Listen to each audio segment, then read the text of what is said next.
bite 9 days later. Doing very well. And no Lyme sickness as of yet. It happened on November 5th. Day after election.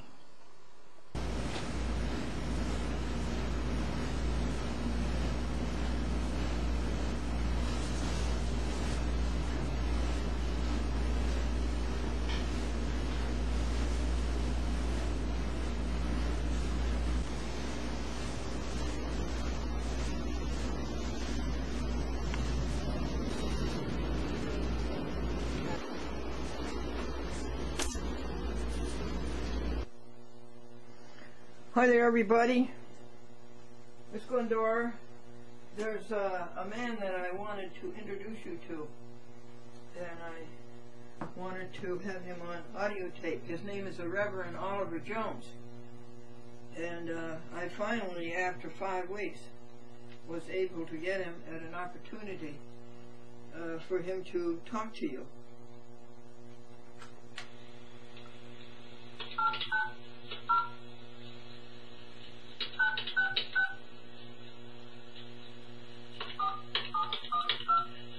Dial 1 when calling this number.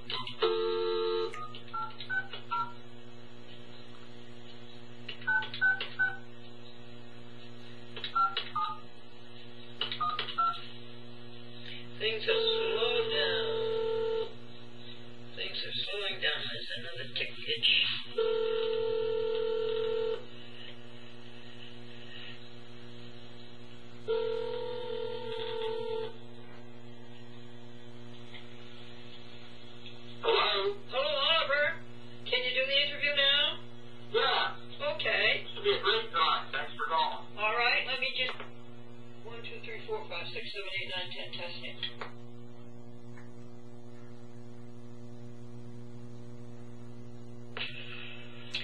Now, ladies and gentlemen and viewers of A Chat with Glendora, for a long time I've wanted to present to you the story in East Hartford.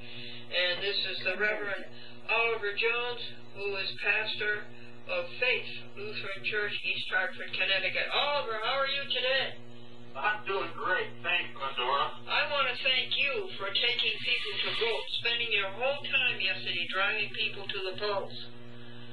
Well, it was great. You know, I took one lady who really couldn't see very well. Oh, bless your heart. And I was able to help her cast her ballot. Oh, good. I mean, the best thing I saw was the way the voting machines were set up. If somebody made a mistake, you know, like voting yes and no for the library bond issue, that sort of thing, the machine would kick the ballot back out. Oh, good. And the voter would get another chance. Oh, how wonderful. So that really thrilled you. That overcomes the trouble I think we've seen in some recent elections where yes. votes were invalidated because they made a goof. Well, thank you for that good news. How are things going in East Hartford? Are the people happy? Are they getting what they should in life? Well, we got a lot of real hard-working people here. Maybe, you know, a little too hard-working, but they have their own homes, and the kids are getting educated and so forth. Oh, good. The concern I have is that we have a lot of, you know, houses that are foreclosed on, that are vacant. Oh. We have a lot of poor people on the, you know, more than our share of addicted people and people with serious diseases and that sort of thing. Oh, it's sad. What can we do about it? Well, you know, we've all struggled with addiction issues long enough to know that there's nothing anybody except God can do about these things. Really, But here in East Hartford, we have an organization called the East Hartford Interfaith Ministries. Nice, nice. One of those is a place somebody can come if they need some money, you know, to get gas for their car so they can get to the VA hospital or to a job interview.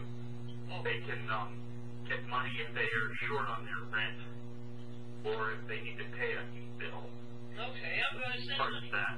I'm sending money. What's the address, please? Interfaith Ministries. Glendora, East Hartford Interfaith Ministries is an organization of a lot of houses of worship, including some churches and a synagogue and our local mosque. And what we do is help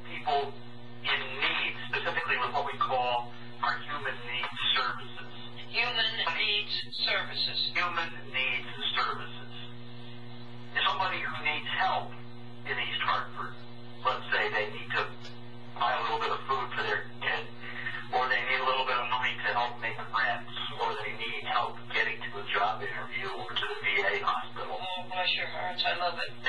They can come to East Hartford Interfaith Ministries, and we'll be able to give them, you know, 50 or $100 to get them going again.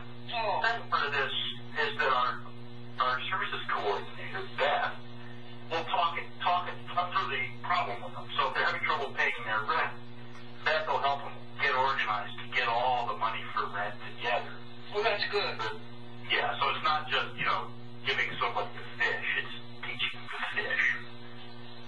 Teaching them, Yeah, and one of the best parts of this is this deal we have with the local American oil company, they're called, where they'll put $100 worth of oil in somebody's heating oil tank, and then without charging extra, they'll restart the furnace. So if somebody's freezing because their oil has run out, oh boy, get them warmed up. Oh, And so it's just a wonderful, you know, joint venture with this local oil company. thank you, that company. Now, the Reverend Oliver Jones, I think I am going to call you back on a different number, because I do think it could get better reception. What number, which one of the ones shall we use? Let us use 860-519-5072.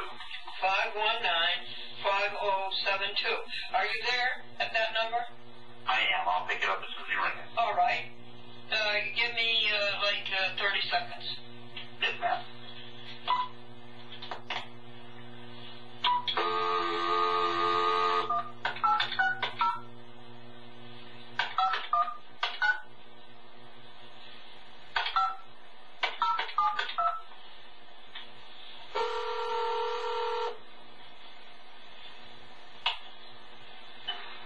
Hello there. Now, this American oil company you said? Yep. I love them. Oh, I love what they're doing. Isn't that a great thing that they can do to help the Oh, yes. people in need? Oh, yes, indeed. And tell us more about it. How long has this East Hartford Interfaith Ministries been going? They've been going in one form or another for about 15 years, Oh, good. Thank you, people. and it's grown in the last couple of years. It used to be, you know, support for a homeless shelter, a feeding program at St. John's Episcopal Church on Main Street, and also this human needs ministry. But recently we've added something called New Beginnings. Oh, good. What is that, Ollie?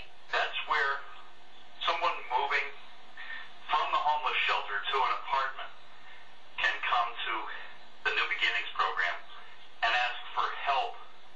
And we'll get them a microwave oven or a fridge or the kinds of, you know, equipment or furniture they need to be able to live in an apartment. My goodness, these are rather large items. Yes, they are, and through the generosity of our various congregations, and also, you know, the generosity works out with the various appliance vendors. We can do this. Oh, that's good. We give them new equipment for the most part because old stuff isn't going to be quite right. Thank you. Is that They telephone? serve new equipment. Say again. They serve it. I mean, we all deserve to have Oh, deserve to have. works in our. Oh, we all deserve new beginnings, right? Yep. No, is that telephone number 860-519-5072? That's my home phone number. Yeah. Oh, well. Okay, I gotta take that out. All right, what? Oh no. What number?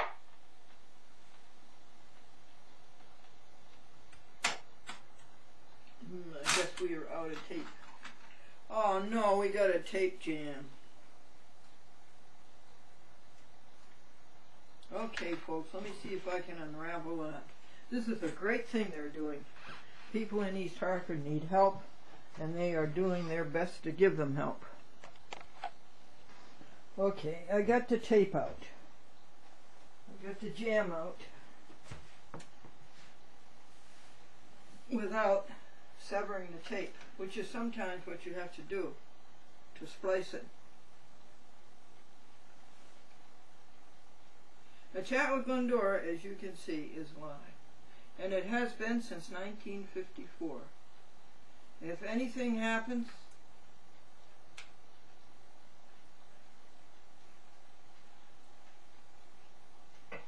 you let your audience know about it. So, let's get this under the take-up reel. There's the feed reel and the take-up reel.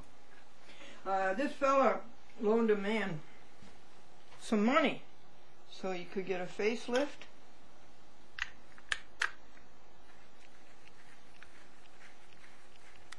And the man was asked, well, did you ever get your money back? And the man says, well, I tried to, but I didn't know what he looked like. I couldn't find him.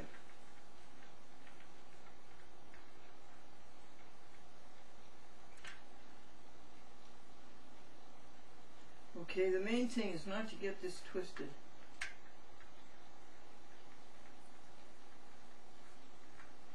I put up with these things, or they put up with me for 54 years. Okay, now let's keep this from turning over.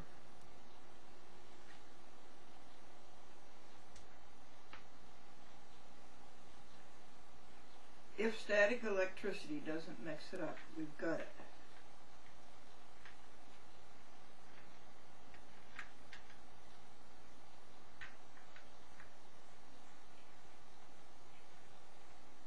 There we go, folks. Now, do we dare try it again, or should we go forward over that bad spot?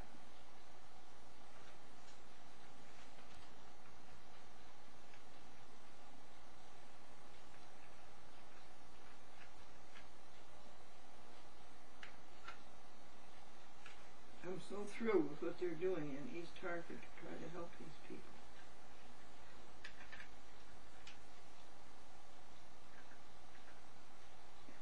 This priest didn't like writing sermons for funeral services, so he told his computer to take out the last person, the name of the last person who died. Her name was Mary, and he says put in the name of the new person. And the new person's name was Edna, and you know, it went very, very well. It went along very, very smoothly. Until they came to the Apostles' Creed and Jesus, son of the Virgin Edna.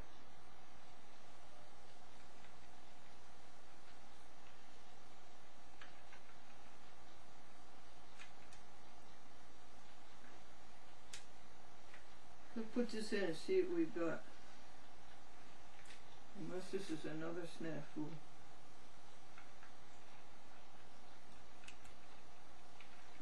Let's see what we've got, folks. See if we get on that jam. Thank you. Is that telephone? No equipment. Say again. They deserve it. I mean, we all deserve to have. Oh, deserve to have works in our. Oh, we all deserve new beginnings, right? Yep. No, is that telephone? Well, folks, I did get the first jam unwound, and I got the tape rewound on the spool without a twist so that it didn't go and play the other side of the tape. And I put it in the audio cassette machine, and it jammed again. And it was a worse jam. Well, I worked and worked and worked and got it unjammed, and then I got it rewound using a pencil, and then it wouldn't move. It wouldn't move forward and it wouldn't move backward. So the devil is really out for us to keep this story away from you, and so then I go to the Joy Book. The Joy Book is my email to God. And I called up the Reverend Oliver Jones, and it was a recorder. So first thing tomorrow and all day tomorrow, I am going to work on doing that interview over again, and this time I'll do it live on videotape instead of on audio tape. I have some jokes for you. Yes. John Barrymore, the great Shakespearean actor, said to Jimmy Durante, "Jimmy, you should play Hamlet." And Jimmy said, "No, I like the big places like New York."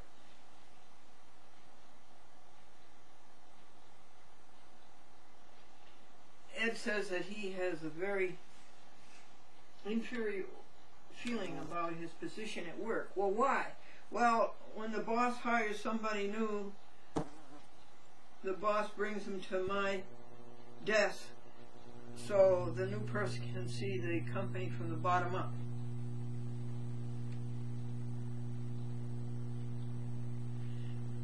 Ed was going to start jogging, and he got winded putting on his sneakers.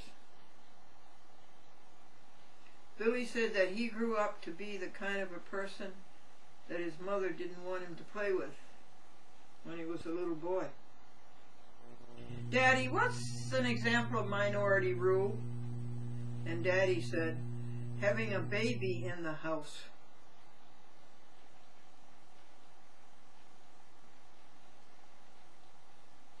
And Anthony was telling his friend about his recital. He says, "This is going to be a real recital." He says, "They're going to have real people there, not just parents." Betty said, "Mom, I'll be good if you give me $1. And Mom says, "No, you be like your father. You be good for nothing." Charlie said, before I was married, I had three theories about raising children. He says, "Now I'm married, I have 3 children. I have no theories." And the couple came home and said to the babysitter, "We're sorry we're late." And the babysitter says, "I don't blame you. If I had kids like this, I'd stay out too."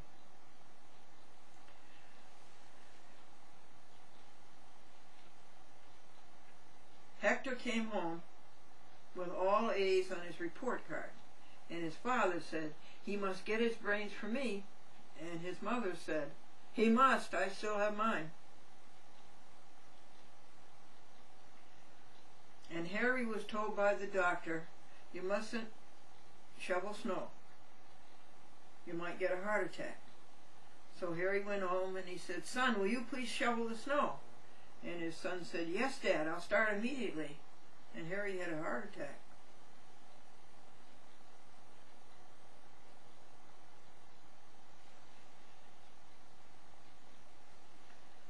This couple, there was an earthquake coming, and so they sent their young son to an uncle far into the interior where the boy would be safe.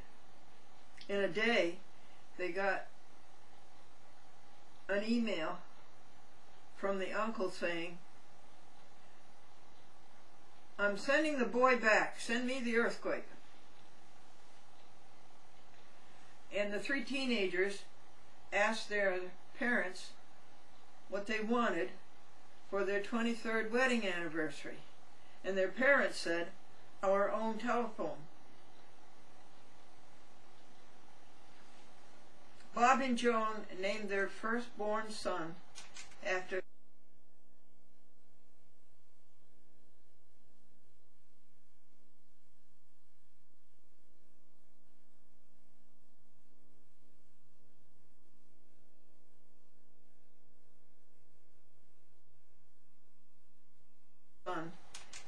his father.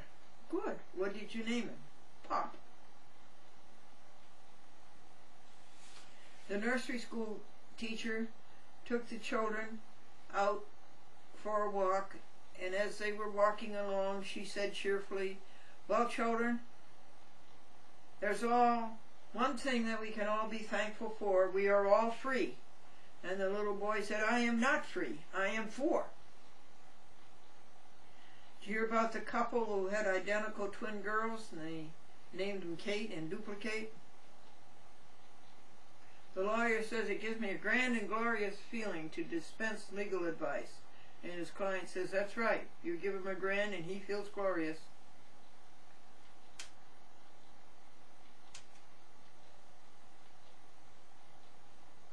Two cars collided, and a third car pulled up, and a man got out of the third car, and he said, I saw the whole thing happen. I'm a lawyer. I'll take either side. The ideal contract contains letters that are, well, words that are too big to pronounce and printing that's too small to see.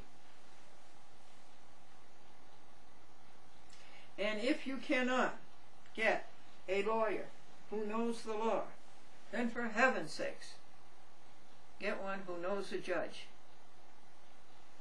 I have never met a judge who knows the law. I have never met a judge who knows the law. I've never met a lawyer who knows the law. I have met plenty of pro ses, people who represent themselves. They know the law. Knowing the law means nothing in the courts. The law has nothing to do with the courts. Okay, folks, this is Glendora, Cheerful Look at Life. Let me see if there's any announcements. And if you have announcements, I will cheerfully help you with them. And any announcement that you send me now will have to be about what happens in January of 2009. Because these are the December programs. And they're being videotaped, of course, in November.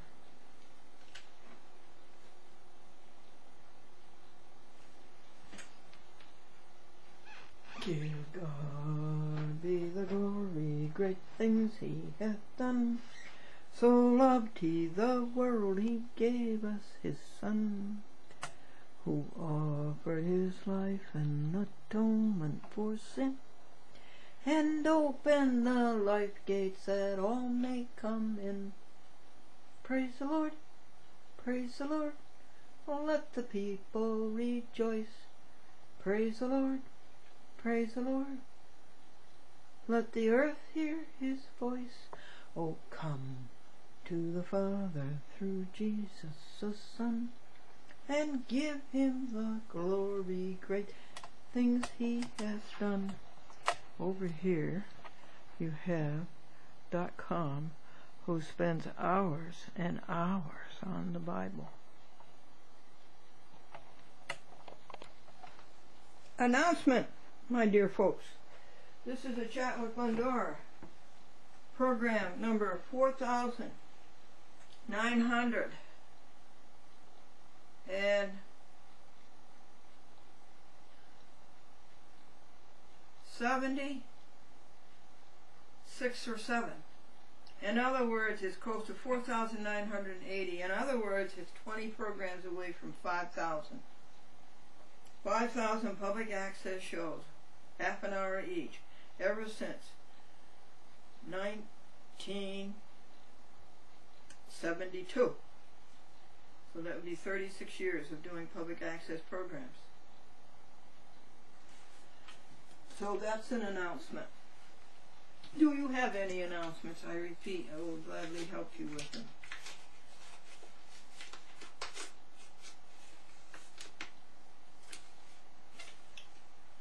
And these are the contents for programs 4,970 up to 4,976, and those contents go to Richard Wolfley, and Richard Wolfley streams them onto the internet, onto YouTube.com, and asks for Glendora.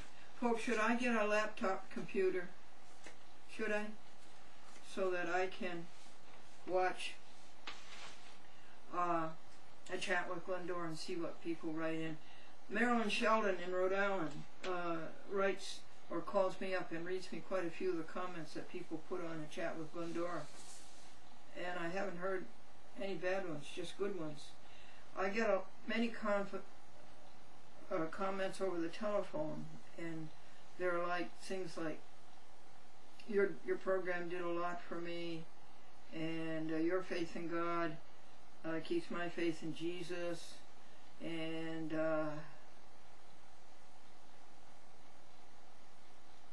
your program meant a lot to me. There's quite a few comments that make you think the program might be helping people. When I got the Lyme disease, and you know when you have Lyme disease, let me tell you, you cannot hold your head up. You cannot get out of bed. You cannot do anything.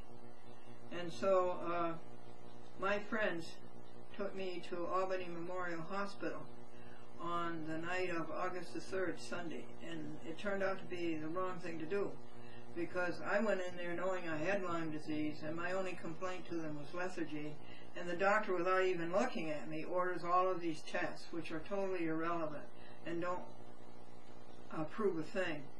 One of them was an x-ray. Well, I'm telling you that an x-ray doesn't do anything to show up lethargy. And that was just gratuitous. There was no need for the x-ray, and it was about $200 or $300, and x-rays are not good for you.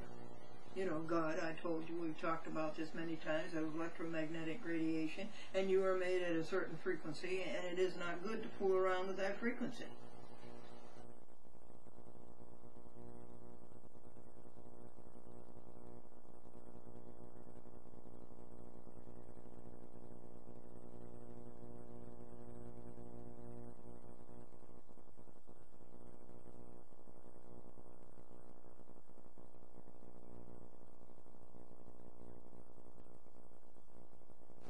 Because it changes you into something else.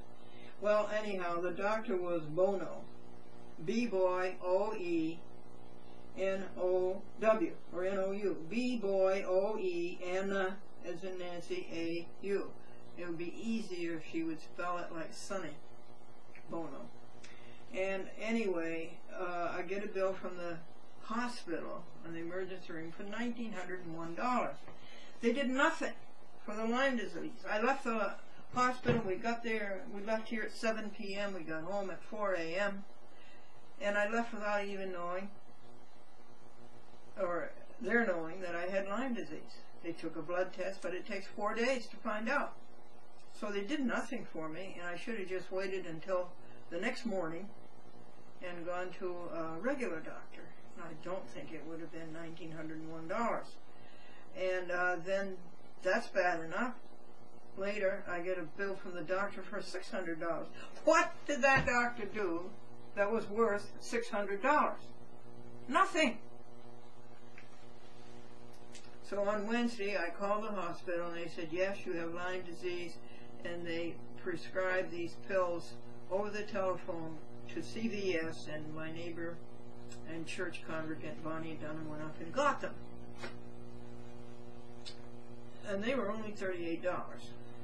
And there were enough for 4 weeks, 2 a day. And as soon as I started taking these pills, which are called doxycycline, or cyclone, I felt better. And every day I began to regain the strength, and I could do things. Well, I have written to Dr. Bono, and I have said, enclosed, I gave her $100 in good faith last month. And then this month of November, I decided to give her another $100. I doubt very much that I'll give her $600. Enclosed is the second rip-off $100 out of your $600. You have not sent me an itemized bill that I requested. There was no itemization why she could charge $600. They're like lawyers. They charge anything they want, and they are not regulated, and society lets them do it. What is the $600 for, and how do you justify it? Well, you cannot justify it. This is to you, Dr. Bono, at the Albany Memorial Hospital, New York. I go there because I know I have Lyme disease. It's a it's a patent diagnosis, and without ever looking at me, you order all these tests gratuitously, ridiculously incongruous, and unreasonably and foolishly. After I leave the hospital without a word about Lyme disease and no treatment for it, and 4 days later, on my telephone, I get my diagnosis affirmed that I have Lyme disease